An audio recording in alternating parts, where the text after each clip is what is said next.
नमस्कार दोस्तों, स्वागत करता हूं आपका अपने YouTube चैनल पर। मैं हूं दीपक, आपका दोस्त। और आज हम लोग बात करेंगे प्रिंटिंग, कैरियर इन प्रिंटिंग करके एक मैंने वीडियो बनाया था जिसका नाम था कैरियर इन प्रिंटिंग।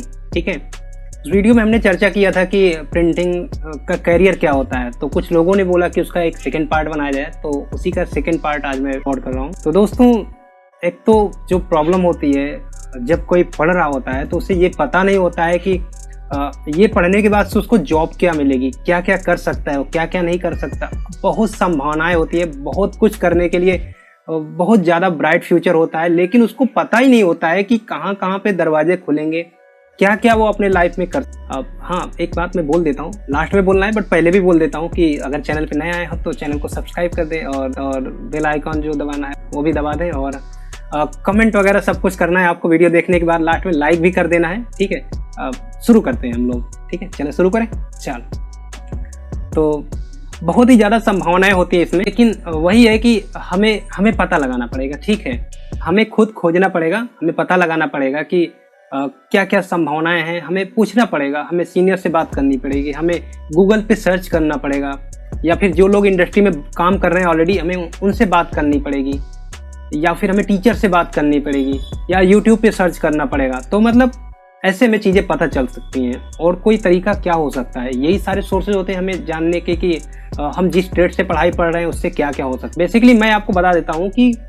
प्रिंटिंग से अगर आपने अपना डिप्लोमा पूरा कर लिया है तो अब आप करोगे क्या। ठीक है, 3-4 दरवाजे खुलते हैं। पहला दरवाजा, पहला ऑप्शन आप ये कर सकते हो, जॉब करने जा सकते हो। ठीक है, कैंपस आपका हो जाएगा, ऑलमोस्ट हो ही जाता है, नहीं होता है ऑफ कैंपस भी आप जाओगे तो भी आपको जॉब मिल जाती है स्टेट से। उतना अभी भीड़ नहीं है इसमें, कहने को होती है बट कहीं भी जॉब वगैरह होती है ना, तो अगर 20 की ज़रूरत है तो 50, 30, 15, कभी कभी तो 20 की ज़रूरत है तो 10 ही 12 पहुँचते हैं। ठीक है, तो ऐसी भीड़ है, आप ये मान के चलो। कभी भी 20 की ज़रूरत है तो वहाँ 5000 नहीं पहुँचते हैं। तो आप समझ सकते हो कंपटीशन कितनी है जॉब के लिए। ठीक है, और रही बात जो है और क्या कर सकते हैं, जॉब पहला ऑप्शन। दूसरा ऑप्शन आप बीटेक कर सकते हो। ठीक है, बीटेक के बारे में तो मतलब मैंने इस पर भी वीडियो शायद बनाई है, नहीं बनाई है तो बना देंगे अगर आप बोलोगे तो। बीटेक कर सकते हो, 2 ऑप्शन हो गए।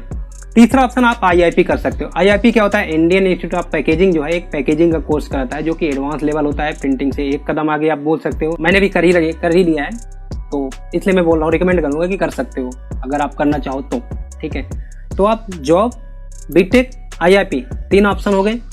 चौथा ऑप्शन ये है कि आप अपना खुद का कुछ कर सकते हो, लेकिन मैं उसके लिए रिकमेंड नहीं करूँगा जब तक कि आप बाहर इंडस्ट्री से कुछ ना सीखो, जब तक कि आप खुद जाके बाहर जॉब ना करो। रिकमेंड नहीं करूँगा इस बात के लिए कि आप जाओ, कॉलेज से पढ़ाई करो और तुरंत आप सीधे अपनी इंडस्ट्री लगा लो। ठीक है, भले ही बहुत सारा पैसा हो। तो दोस्तों, अब हम लोग बात करते हैं कि अगर आप जॉब करते हो तो आपको कितने दरवाजे खुलते हैं। मतलब अलग अलग जो आपने ट्रेड पढ़ा हुआ है इस ट्रेड से, उस अलग अलग ट्रेड में आपके जॉब कर सकते हो। स्क्रीन प्रिंटिंग में अगर आपको जाना तो अलग ही फील्ड है, स्क्रीन प्रिंटिंग में आप जा सकते हो। ऑफसेट में जाओगे तो ऑफसेट का अलग कैरियर है, ऑफसेट में जा सकते हो। ग्रेव्योर में जाना है तो आप ग्रेव्योर में जा सकते हो, अलग कैरियर है। ये इसकी वीडियो मैंने पहले बना रखी है, ठीक है, आप देख सकते हो। लेकिन फिर भी मैं यहाँ पे आपको आप काउंट करते जाना कितनी अपॉर्चुनिटी है, कितने सारे कैरियर्स हैं। ठीक है, flexo, gravure, offset, screen, digital में आप जाते हो तो अलग कैरियर है, 3D प्रिंटिंग में जाते हो तो अलग कैरियर है। ठीक है, ये सारे कैरियर हैं अभी सिर्फ प्रिंटिंग से लेके। ठीक है, अभी मैं बात करता हूँ आपसे कि आप प्री प्रेस का नाम मैंने नहीं लिया। ठीक है, प्री प्रेस में आप जाओगे, अलग उसका है कि उसका अलग ही डिपार्टमेंट है जहाँ पे आपको डिजाइनिंग सेक्शन मिल जाएगा, और कलर सेपरेशन के लिए जो अलग डिपार्टमेंट होता है प्री प्रेस, वो तो होता ही है। और इतने सारे बताने के बाद से मैं आपको बताऊँ, सिलेंडर डिवीजन करके एक होता है ग्रेव्योर में। ठीक है, उसमें जाओगे तो उसका अलग डिपार्टमेंट है। तो मतलब ग्रेव्योर अकेले कहते हो तो 8-6 डिपार्टमेंट उसमें चले आते हैं। ठीक है, क्यूसी में चले जाओ, क्वालिटी कंट्रोल में, उसमें अलग आपकी जॉब अपॉर्चुनिटी है। ठीक है, सेट मैचिंग में आप चले जाओ, इंक इंडस्ट्री में चले जाओ। आप अगर ये चीज़ें करोगे तो बहुत ही अच्छा रहेगा, उसमें अलग डिपार्टमेंट है। तो आप जितना कुछ करते जाओगे आपको बहुत कुछ यहाँ पे मिलेगा। डिपेंड करता है आपके लिए कि आप क्या चाहते हो। अगर आपको नहीं पता है आप क्या चाहते हो तो कोई नहीं बता। उसके अलावा इंक इंडस्ट्री में इतनी सारी जॉब अपॉर्चुनिटी है। ठीक है, सेट मैचिंग के लिए रिक्वायरमेंट्स होती है। ठीक है, जिसको सेट मैच करना हो, online set matching, offline set matching, बहुत सारी चीज़ें होती हैं। ठीक है, बहुत सारी इंक कंपनी है, जैसे मैं ले लूँ कुछ टोयो, सकाटा, ठीक है, और भी ऐसे बहुत सारी इंक की कंपनियां हैं जो कि आपको जॉब प्रोवाइड कराती हैं। ठीक है, अपने यहाँ पे सेट मैचिंग के लिए आप, और इस तरीके से आप इंक मिक्सिंग मैचिंग में भी जॉब अपॉर्चुनिटीज रहती है। सिलेंडर में भी मैंने बताया कि अपॉर्चुनिटी रहती है। प्रूफिंग एक डिपार्टमेंट होता है कि किसी भी प्रोसेस में प्रूफ निकालने के लिए अलग से बंदे हायर किए जाते हैं, वो अलग ही उनका डिपार्टमेंट होता है। प्रूफिंग में भी जॉब की अपॉर्चुनिटीज है। डिजाइनिंग सेक्शन में आप जा सकते हो, डिजाइनर्स की अलग अपॉर्चुनिटी है। मतलब आपने पढ़ाई पढ़ा प्रिंटिंग की, सिर्फ एक सब्जेक्ट की, मतलब एक ही कोर्स किया है ना, हजारों नहीं मैं कह सकता हूँ, लेकिन कम से कम 10 कोर्स तो मैं खुद ही गिना सकता हूँ, ठीक है। और आपको क्या लगता है कि क्या ये 10 ही डिपार्टमेंट होता है? नहीं, इसके अलावा आप सेल्स एंड मार्केटिंग ज्वाइन कर सकते हो प्रिंटिंग से पढ़ाई पढ़ के। उस फील्ड की जो चीजें हैं लोग पहले प्रायोरिटी देते हैं बजाय एमबीए वालों के। अगर कोई बीटेक से करके प्रिंटिंग से गया है, ठीक है, या पॉलिटेक्निक किया है और थोड़ा बहुत एक्सपीरियंस है उसके पास 2, 4, 6 साल का, तो लोग उसको रिकमेंड करेंगे अपने यहाँ पे जॉब करने के लिए, ठीक है। कि कोई एमबीए वाला आएगा, मैं मानता हूँ थोड़ा सा पल राउंड का भारी रहता है, थोड़ा सा मतलब भारी भरकम सी डिग्री रहती है, पर फिर भी आप ये मान के लो अगर आपके पास डिप्लोमा आपने प्रिंटिंग से किया हुआ है, बीटेक आपने कर लिया है प्रिंटिंग से, और उसी में 2-3 साल का एक्सपीरियंस है, तो आप भी किसी से कम नहीं रहोगे, ठीक है। क्योंकि जो एमबीए करके आएगा उसे प्रिंटिंग के बारे में नॉलेज नहीं है जब तक कि वो प्रिंटिंग से एमबीए ना करके, ठीक है। आपके पास क्या है कि आप उसमें स्ट्रांग रहोगे, आप किसी भी क्लाइंट को अच्छे से कन्विंस कर सकोगे, आप कलर्स के बारे में अच्छे से बता लोगे, आप प्रोसेस के बारे में अच्छे से आपको जानकारी रहेगी, और डिफेक्ट के बारे में जानकारी रहेगी, तो आपके लिए एक बहुत ही प्लस पॉइंट बनता है। ये बात आपको भी माननी पड़ेगी, ठीक है। तो इस तरीके से आप देखते जाओगे, इतनी सारी अपॉर्चुनिटीज़ है इस प्रिंटिंग में कि मैं क्या बताऊँ, ठीक है। और एक बात जो मुझे आपसे बतानी थी वो ये थी कि मशीन इंस्टॉलेशन करके जो एक होता है, मैकेनिकल वाले मोस्टली करते हैं, लेकिन अगर आपने प्रिंटिंग से डिप्लोमा किया हुआ है, ठीक है, और आप चाहते हो कि मशीन इंस्टॉलेशन में आपको जाना है, तो भी आप जा सकते हो। मैं ऐसे सीनियर्स को जानता हूँ जो कि प्रिंटिंग से पढ़ाई पढ़े हैं, लेकिन उन्हें नहीं अच्छा लगता मशीन चलाना, या फिर वो सिर्फ चलाना जानते थे, बट उनकी इच्छा ये थी कि वो जिस मशीन को चला रहे हैं वो इंस्टॉल कैसे होती है, इसमें प्रॉब्लम आती है तो ठीक कैसे होती है, तो वो मशीन इंस्टॉलेशन में चले गए। वो भी एक कैरियर ऑप्शन हो गया, ठीक है। और रही बात मेंटेनेंस, एक अलग ही डिपार्टमेंट होता है, मेंटेनेंस में भी आप जा सकते हो। मतलब आपने प्रिंटिंग की पढ़ाई पढ़ी, आपको प्रिंटिंग अच्छा लगे या ना लगे, जो भी है, बात करके फ्यूचर में आपका माइंडसेट चेंज हो गया कि यार ये कम सही है, इसमें मज़ा नहीं आ रहा है, तो वहाँ से आपके दूसरे दरवाजे खुले जिनमें आपको मज़ा आएगा, ठीक है। मज़ा इन द सेंस मतलब लोगों की हॉबी होती है, समय दर समय बदलती रहती है कि अच्छा अभी ये करते हैं, अभी वो करते हैं, ठीक है। इसमें थोड़ा सा कम अच्छा लग रहा है, कुछ 1 साल ग्रेवियर में इंडस्ट्री में जॉब किया तो अब लग रहा है नहीं यार इसमें मज़ा कम आ रहा है, चलते हैं फ्लेक्सो में, उसमें ज़्यादा पैसे हैं, तो जाओ ना, कोई रोका नहीं है। मतलब कि जा सकते हो, कर सकते हो, ओपन है पूरा। वो यही तो फ़ायदा है स्टेट से का मतलब पढ़ाई पढ़ने का, कि कहीं भी जाके जॉब करो, कोई रोकने टोकने वाला है नहीं, आपकी अल्टीमेटली नॉलेज बढ़ेगी, ठीक है। बट वही है कि कोई एक चीज़ पकड़ो और वही में रहो, तो मैं तो यही रिकमेंड करूँगा। बाकी लाइफ आपकी है, कैरियर आपका है, जैसा मर्जी वैसा जियो, और सब में जहाँ मर्जी जॉब करो। मैं तो बस केवल ये ऑप्शन काउंट करा रहा हूँ कि हाँ आप क्या क्या कर सकते हो, ठीक है। बहुत सारे ऑप्शन आई थिंक मैंने काउंट करा लिया है, मतलब बता दिया है कि आप ये कर सकते हो, आप वो कर सकते हो, आप सेल्स मार्केटिंग ज्वाइन कर सकते हो, आप शेड मैचिंग ज्वाइन कर सकते हो, आप प्रिंटिंग मशीन चलाना आपको बता ही दिया, ऑपरेटर्स में आप ज्वाइन कर सकते हैं, तो एचआर में भी आप जा सकते हो, ठीक है। ऐसा नहीं कि मतलब एचआर में नहीं जा सकते हो अगर आपने मतलब कि प्रिंटिंग से डिप्लोमा किया है, कम से कम प्रिंटिंग की कंपनी में तो आप एचआर बन ही सकते हो। बस करना क्या होगा आपको, आपने डिप्लोमा कर लिया है या फिर बीटेक कर लिया है, तो पैरेलल में आप जॉब करते टाइम पे कहीं करस्पॉन्डेंस से एमबीए कर सकते हो, ठीक है। तो वो आपका प्लस पॉइंट होगा अगर आपको एचआर में जॉब करनी है, ठीक है। तो ऐसे तो मुझे नहीं लगता है कि कोई रिकमेंड करेगा, अगर आपका हो जाता है तो अच्छी बात है एचआर में जॉब, बट कुछ एक का हॉबी होता है कि मुझे बस सर्विसेज जिन्हें देना अच्छा लगता है, फ्रंट में बैठ के काम करना, या फिर हो सकता है उनकी हॉबी रही हो एचआर में जॉब करने की, तो मतलब वो भी दरवाज़ा खुला रहता है, आप ये मान चलो। ऐसा नहीं है कि मतलब उसमें नहीं जा सकते हो या एचआर की जॉब नहीं कर सकते हो आप, बट कहीं कहीं पर रिक्वायरमेंट रहती है कि आपके पास एमबीए की डिग्री होना मस्ट है, तो आप पैरेलल में कर सकते हो, 1-2 सालों में वो भी कंप्लीट हो जाती है। तो आप ये देखोगे कि बहुत सारी कैरियर अपॉर्चुनिटी है, ठीक है। सैलरी की मैं बात बताता हूँ, सैलरी भी जान ही लो क्या करना है, ठीक है। इतनी सारी अपॉर्चुनिटीज है, तो सैलरी भी बहुत ही मतलब ठीक ही ठाक होती है। ग्रोथ कैसा होता है, ग्रोथ रेट मैं बता देता हूँ, एवरेज ग्रोथ रेट, मतलब कोई स्पेसिफिक नहीं है कि ये होता ही होता है, बट आप ये मान सकते हो कि ऑलमोस्ट ऐसा ही रहता है। जॉब जो लगती है ना ऑलमोस्ट प्रिंटिंग के डिप्लोमा होल्डर्स की या फिर बीटेक होल्डर की भी मैं कहूँगा, कोई 50,000 में नहीं लगवा देता बीटेक की नौकरी करके, अगर आपने प्रिंटिंग से डिप्लोमा किया। एवरेज जो शुरू होता है, मैं जहाँ तक जितनों को जानता हूँ, डिप्लोमा करके अगर कोई जाता है तो 10,000, 15,000, अगर 12,000 उसको जॉब मिल रही है, और बीटेक करके जाएगा तो वो 18,000, 15,000 हो सकती है, 25,000 हो सकती है, बट इससे ज़्यादा मिलना थोड़ा मुश्किल होता है, बट नामुमकिन नहीं है, मिल ही जाती है लोगों को।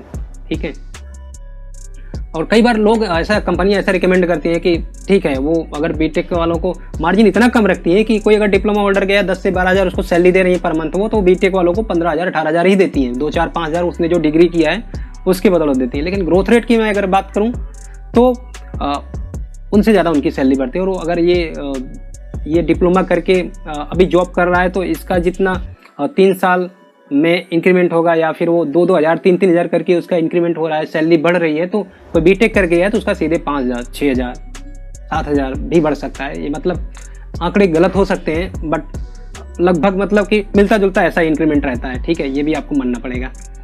और ग्रोथ रेट मतलब उसका थोड़ा सा ज़्यादा तेज़ जंप होता है, क्योंकि वो और इसी बीच अगर आपने एक काम और कर लिया है, अगर आपके हाथ आपने कंप्यूटर सीख लिया है, डिजाइनिंग के सॉफ्टवेयर आपने सीख लिया है, ठीक है, टैली वगैरह सीख लिया है, एक्सेल वगैरह सीख लिया है इसी पढ़ाई के दौरान 3 साल में डिप्लोमा करते समय, या फिर आप बाहर कहीं जॉब कर रहे हो और जॉब करते टाइम पे अगर आपने सीख लिया ना, तो वो भी बहुत ही आपका प्लस पॉइंट रहेगा। किसी भी इंडस्ट्री में कहीं भी अगर आप जाके जॉब दोगे, इंटरव्यू दोगे ना, तो क्रैक करने के चांसेस बहुत ज़्यादा बढ़ जाते हैं, क्योंकि कंप्यूटर स्किल हर एक जगह पे डिमांड की जाती है, हर एक जगह पे मांगी जाती है, कहीं भी आप जाओ। ठीक है, और रही बात जो बोलते हैं कि ठीक है अगर आपको मशीन ऑपरेटर बनना है तो क्या ज़रूरत नहीं है, ज़रूरत है, क्योंकि अगर आप ऐसा तो नहीं ज़िंदगी भर आप मशीन चलाओगे, कभी कभी आपको शिफ्ट देखना पड़ेगा। जब आपको शिफ्ट इंचार्ज बनना पड़ता है, जब आप ऑफिसर बनते हो, जब आप शिफ्ट देखते हो, तो कई जगह पे क्या होता है कि पेपर पे मैनुअल लिखा जाता है, कई जगह पे लैपटॉप लिखा रहता है या फिर कंप्यूटर रहता है, वहाँ पे आपको एक्सेल पे एंट्री करनी रहती है। आपने कंप्यूटर सीखा नहीं है तो वहाँ पे आपको सीखने में लग जाएंगे 10 दिन 15 दिन 2 दिन 3 दिन जो भी लगेगा,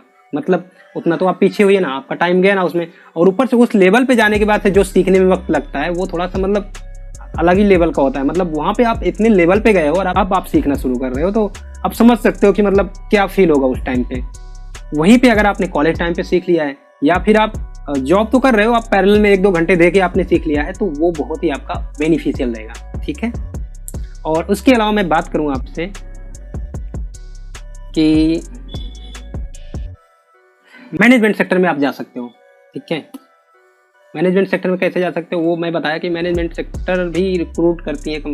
उसके अलावा मैं आपको बता देता हूँ एक और फील्ड होता है इसमें कि कैलिब्रेशन मतलब समझ रहे हो, जो कि कंप्यूटर होते हैं, वो मॉनिटर्स होते हैं, वो कैलिब्रेट किए जाते हैं। GMG या फिर बोल सकते हो कि इप्सन या किसी भी कंपनी का अगर मैं नाम ले लूँ, जो प्रिंटर्स होते हैं वो भी कैलिब्रेट किए जाते हैं। तो जो कैलिब्रेटिंग का एक प्रोसेस होता है, कैलिब्रेशन का मतलब होता है ट्रू कलर मतलब रिप्रेजेंट होता है। शॉर्ट में मैं बता देता हूँ, इस पर अलग से वीडियो बना दूंगा। तो कैलिब्रेशन जो एक डिपार्टमेंट होता है या फिर डिवाइस को कैलिब्रेट करना है, ये भी एक अपॉर्चुनिटी होती है। इसमें भी आप एंट्री कर सकते हो, इसमें भी आप जा सकते हो। ठीक है, तो क्या करते हैं, मोस्टली प्रीफर करते हैं लोग जिनको कलर्स के बारे में अच्छी नॉलेज हो, जिन्होंने प्रिंटिंग की पढ़ाई पढ़ रखी हो। ऐसा कोई रूल नहीं है, बट एटलीस्ट एक बार आपका चांस बनता है, इसमें भी दरवाजे आपके लिए खुलते हैं, क्योंकि ये काम तो होता है सॉफ्टवेयर से रिलेटेड, बट कलर्स के बारे में नॉलेज तो होती है। तो उसमें होता क्या है कि जो कंपनी जैसे i1 हो गया और एक्सराइट हो गया, इस तरीके की जो प्रोडक्ट होते हैं वो क्या करते हैं कि टेक्निकल बंदों को ढूंढते हैं और जो प्रिंटिंग कंपनियों में सर्विस प्रोवाइड करते हैं कि प्रिंटर को कैलिब्रेट करते हैं, उनके मॉनिटर को वो कैलिब्रेट करते हैं। तो वहाँ भी आपके लिए दरवाजे खुल जाते हैं। अगर आपका सॉफ्टवेयर में थोड़ा सा इंटरेस्ट है, आप थोड़ी सी अप्रोच करोगे, थोड़ा सा हाथ पाँव मारोगे, तो आपकी वहाँ भी बात बन सकती है। ठीक है, बहुत सारी मैंने अपॉर्चुनिटीज़ गिना दी है। ठीक है, जैसे कि शुरू से मैं बताऊं तो ऑफसेट। ठीक है, ऑफसेट में गए, न्यूज़पेपर, मैगजीन, कॉटन वगैरह जितने भी होते हैं, ये सारी जगह पे आप, ऐसा नहीं कि एक ही कंपनी में सारा काम होता है, बहुत ही कम ऐसी कंपनियां, अलग अलग चीज़ के अलग अलग कंपनियां होती हैं। कई बार ऐसा होता है कि एक ही कंपनी सारा काम कर देती है। ठीक है, 3-4 चीज़ें हो गई, न्यूज़पेपर, कॉटन, मैगजीन और क्या बोलते हैं कॉटन वगैरह, और जो ऑफसेट की जो पैकेजिंग चीज़ें हैं, जो भी डब्बे वगैरह हैं, इस तरीके से। ग्रेबियर में चले गए, जो मैंने पहले ही बता चुका है कि मॉल में घुसने पे जितनी सारे प्रोडक्ट दिखते हैं वो सारे के सारे, ठीक है, इनमें क्या गिनाना, ये जितनी भी चीज़ें होती हैं सुबह से लेकर शाम तक वाली होती हैं, वो पूरा ग्रेबियर कवर करती हैं। उसमें जाके आप जॉब पा सकते हो। फ्लैक्सो में जो मैंने बताया लेवल पी पूरी इंडस्ट्री वो कवर करती है, उसमें जाके जॉब कर सकते हो। ट्यूब प्रिंटिंग एक अलग ही होती है, ESL प्रोपाइक अच्छी कंपनी है उसकी, जहाँ तक मैं जान पाता हूँ। काफ़ी बड़ी कंपनी, अच्छी है कैसी है वो तो मैं नहीं बता सकता, क्योंकि मैंने उसमें जॉब नहीं किया है। जिन्होंने जॉब किया वो प्लीज़ कमेंट कर सकते हैं। बहुत सारे लोग होंगे जो ESL प्रोपाइक में जॉब करते हैं। तो कोलगेट वगैरह और भी बहुत सारे प्रोडक्ट होते हैं, जितने भी ट्यूब वाले प्रोडक्ट हैं मैक्सिमम ESL प्रोपाइक कवर करती है कंपनी। ठीक है, तो इस तरीके से आप देख सकते हो कि फ्लेक्सो में गए आप लेवल, और जो बताया मैंने कि हाँ ट्यूब प्रिंटिंग जितनी भी है। टेट्रा पैक तो मैंने बताया ही नहीं आपको, ठीक है। टेट्रा पैक भी एक होता है, जैसे फ्रूटी वगैरह के जो पैकेट्स होते हैं, ठीक है, और डब्बे फ्रूटी टाइप होते हैं ना, एप्पी फिज वगैरह करके जो भी होता है, तो वो टेट्रा पैक होता है कि पेपर का जो पैकेट सा होता है, ठीक है। ऐसे ही आप मतलब नॉन टेक्निकल लैंग्वेज या फिर बोलो साधारण सी भाषा में आप ये जान लो कि हाँ बस 5 रुपये की फ्रूटी लेने पे 10 रुपये का जो मिलता है आपको पीने के लिए पाउच सा डब्बा सा होता है। ज़्यादा टफ लैंग्वेज मैं इसलिए नहीं यूज़ करता क्योंकि ना लोगों को समझने में भी प्रॉब्लम हो जाएगी। लोगों का तो नहीं पता, बट मुझे पता है, मुझे प्रॉब्लम हो जाएगी ज़्यादा, मतलब ढूंढ के एक मैं चाहता नहीं कि मैं ऐसी लैंग्वेज यूज़ करूँ जो कि आपको समझने में प्रॉब्लम आए, मुझे यूज़ करने में टफ आए। मेरा हमेशा से इंटेंशन ये है कि मैं ऐसे शब्दों का इस्तेमाल करूं, ऐसे तरीकों का इस्तेमाल करूं कि आप भी इजी हो आपको समझने के लिए, और मुझे भी ज़्यादा मेहनत ना करनी पड़े उसको बोलने के लिए, ठीक है। तो इससे हमारी आपकी ज़्यादा मतलब बॉन्डिंग ठीक ठाक सी रहेगी, आप हमें अच्छे से समझ पाओगे और मैं आपको अच्छे से समझ पाऊंगा। कैसे समझ पाऊंगा? आप कमेंट करोगे तो मैं आपको जान पाऊंगा, वीडियो को लाइक करोगे तो भी आपको जान पाऊंगा। तो इस तरीके से जो है चीज़ें हम लोग, बहुत सारी अपॉर्चुनिटीज़ है जो मैंने बताया कि मैगजीन के बाद न्यूज़पेपर, ठीक है। इस तरीके से कैलिब्रेशन में आप जॉब पा सकते हो, इंक इंडस्ट्री में जो कि है, सेट मैचिंग में, सेल्स एंड मार्केटिंग में, ठीक है। और मेरा हमेशा से मोटो ये रहता है कि मतलब मैं आपको ऐसी वीडियो बना के दूं जो कि आपके लिए काफ़ी हेल्पफुल हो और मतलब आपको वैल्यू प्रोवाइड हो, ठीक है। आप अगर 10 मिनट की अगर मेरी वीडियो देखो तो आपको ये ना लगे कि अरे यार फालतू का देख लिया, कहीं से भी आपको ये ना लगे कि अरे यार मेरा तो मतलब 10 मिनट गया, ऐसा बिल्कुल भी ना होने पाए। आपको ये लगना चाहिए कि ठीक है, वो जो होता है पैसा वसूल वाला कार्यक्रम, पैसा वसूल वाली आपको लगे वीडियो कि हाँ चलो ठीक है, 10 मिनट दिया तो सही दिया लेकिन कुछ मिला, ठीक है, वैसा आपको होना चाहिए। और दूसरा इंटेंशन ये भी मेरा रहता है कि एक बहुत ही कम हो पाता है जब कोई वीडियोज वगैरह बनाता है, उसको एडिटिंग वगैरह करने में, अपलोड वगैरह करने में बहुत टाइम चला जाता है, ठीक है, बहुत टाइम जाता है। तो उसकी बस एक ही ख्वाहिश होती है कि कोई वीडियो को बस लाइक कर दे, थोड़ा सा कमेंट कर दे, ठीक है। तो यही सब उसकी हसरतें होती है और क्या, उसका यही इतने से मन भर जाता है कि हाँ भाई वीडियो को कितने लाइक्स मिल गए, ठीक है, कौन कौन कमेंट कर दिया। तो यही होता है और कुछ नहीं होता। यही मतलब आप करोगे तो बहुत ही अच्छा रहेगा मेरे लिए, और इससे ना थोड़ा सा हौसला बढ़ता है, ठीक है। जो वीडियो बनाता है उसका थोड़ा सा हौसला बढ़ता है और उसको अच्छा लगता है कि हाँ यार चलो ठीक है, इतनी मेहनत किया, कुछ तो फायदा हुआ, मतलब यही बेनिफिट है, ठीक है। लोगों से जिसको आप ये सारी बातें कर रहे हो, कम से कम वो भी आपसे बात कर रहा है कि नहीं, मतलब सुनना भी चाहते हैं कि नहीं सुनना चाहते आपको लोग, तो नहीं तो आप वही है कि रोज़ वीडियो बनाए जा रहे हो और कोई रिस्पॉन्स नहीं मिल रहा है। तो थोड़ा सा मतलब होता नहीं, जो आदमी का कॉन्फिडेंस ऊपर नीचे होना और जो, तो वो आप ही लोगों के हाथ में है। और बस आप लोगों को सपोर्ट चाहिए, प्यार चाहिए, ऐसे वीडियो मैं बनाता रहूँगा। और कभी मैं नहीं चाहता कि आपको ये लगे कि बोरिंग सा वीडियो, मैं नहीं चाहता कि कोई बोरिंग सा वीडियो बने, इंटरेस्टिंग सा बने और आपको मतलब 2-5 मिनट में चीज़ें मिल जाए जानने को। और एक जो होता नहीं कि मैं ऐसे वीडियो आऊँ जो है, मैं ऐसे शुरू कर दूँ कि हाँ भाई ये बात है, ये बात है, ये प्रिंटिंग है, ये डिप्लोमा है, ये जॉब है, ये बीटेक है, ये ऑप्शन है, ये सैलरी है, तो थोड़ा तो उसमें बात नहीं बनेगी कोई, है ना, वो मज़ा नहीं रह जाएगा वो, ठीक है, वीडियो बनाने का। तो वीडियो का मतलब ये है कि थोड़ी सी हम आपसे बात करें, आप थोड़ी सी हमसे बात करें और हम एक दूसरे को जाने समझें। और फिर ऐसे वीडियो आती रहेंगी, बहुत सारी नॉलेजेबल वीडियोज़। तो क्योंकि मुझे जितना बताना था मैंने ऑलरेडी 5 से 7 मिनट में वो बता डाला है। अब तो मैं ये आपसे बातें कर रहा हूँ और होप कि आप भी मुझसे बातें करोगे।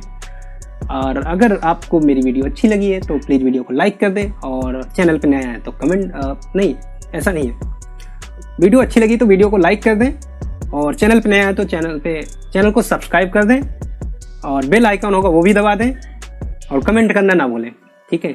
तो मिलते हैं फिर अगली वीडियो में, तब तक के लिए धन्यवाद, bye bye, take care, have a nice day.